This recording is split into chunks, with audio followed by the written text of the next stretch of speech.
A neglected informal settlement. Mandela Square in Kliptown doesn't have basic services. Edgar Wellen has called this home for 15 years. He says a lack of services is driving him to illegal activities. If you buy a car battery, it costs 1,000 Rand. To recharge it costs 10 Rand and it doesn't last for a week. If you buy a generator, how much do you spend on petrol for a week? I take electricity from the street lampposts. If they can put in a prepaid meter, then we are prepared to pay because everyone wants it. Wellen takes us to an underground drain, another route to connect illegally. A few meters away, the source of the power. These are the cables that come from Extension 8. They have power and are connected to the nearest shack. Mine is further down. The SABC captured these men as they emerged after fixing their connections. Thousands of others also enjoy the luxury of electricity without forking out a cent for it. A huge drain on municipalities. Currently, they are owed close to 100 billion Rand. In the end, taxpayers foot the bill. Local government is the most problematic sphere of government, and it enjoys much attention ahead of the 2016 elections. The summit, just one of many interventions. The aim, bringing services to forgotten communities like Mandela Square and effecting a mind change in the Wellens of South Africa. Gillian Pillay, SABC News, Kliptown.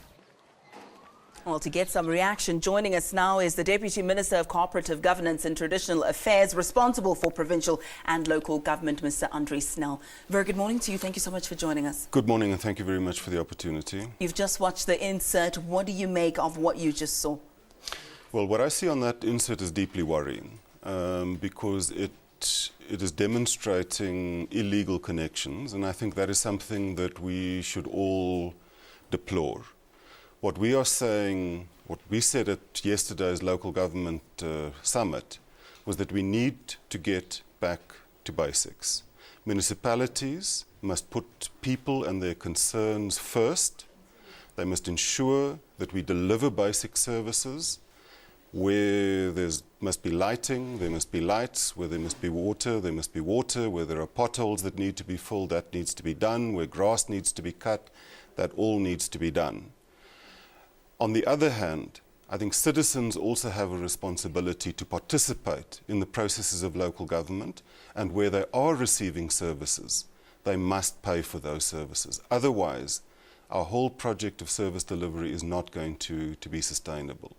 And I think what we said at that conference yesterday is that we as government are committing ourselves to work with the people, to work with labour, to work with business, to work with civil society, and to work across all spheres of government to support local government in getting those basics right. According to our analysis, there are about 1/3 of our municipalities that are doing well, that have gotten the basics right, and are in fact performing excellently, some of them. There's another 1/3 that are getting the basics right, but that have significant challenges, and we need to help them move into that first group. There's a third group of 1/3 municipalities that, quite frankly, are bordering on the dysfunctional. They're not getting the basics right, but they also have serious problems of political instability, administrative inadequacies, and quite frankly, in some cases, just criminality. Those, we're saying, will require concerted effort by all spheres of government. We need to monitor, to intervene, and where necessary also to enforce national standards. That's what I'd like to pick up on, with the element of criminality there. Corruption is a word that comes up far too often when we discuss local government. How are you going to tackle it? Well, we recognize that one of the big problems in the sector is that there's a perception that local government as a whole is corrupt. Now, we know objectively that that's not true, but the fact that there's such a perception is deeply worrying, and we need to shift that perception. What we are saying is that as a national government, we commit ourselves to monitor very closely, where necessary intervene, and also where necessary to enforce. to implement a zero-tolerance policy towards corruption, and to explore ways, in addition to your normal criminal justice avenues, to also explore creative ways such as asset forfeiture and civil claims to recoup monies that have been stolen from the public. Is there an understanding or a belief among civil servants that local government is sort of the consolation prize, that everybody wants to be at national, and perhaps there's a low morale because of that, and people will then resort to being lazy? Is a common misconception that there are lazy officials there, that people don't take their duties as seriously because they don't esteem that position as greatly as they would perhaps national government position? Well, to the extent that there's such a perception, it's the most wrong perception in the world. And I think the President has on numerous occasions spoken about the importance of local government. It's the sphere of government that is closest to the people. It is most directly involved in basic service delivery. It's also the sphere where citizens have the greatest possibility of participating directly in the shaping of their lives. So for us, it's the most important sphere of government. And is there that participation? Is there active citizenry among South Africans? And I'll say this because it's supposed to be a bottom-up approach to governance. So the locals are supposed to say, this is how we want things implemented. Anthropologists are supposed to be involved in this process. But we're seeing more and more a lot of bureaucracy and a top-down approach where people are imposing ideas on the locals. And then we see the creation of white elephants where the locals turn around and say, this is not what we want and these are not the services that we require. I think you raise an absolutely important point. But that point, along with many others in local government, I think we need to realize there's no one-size-fits-all approach to that. There are municipalities that are getting that aspect absolutely right.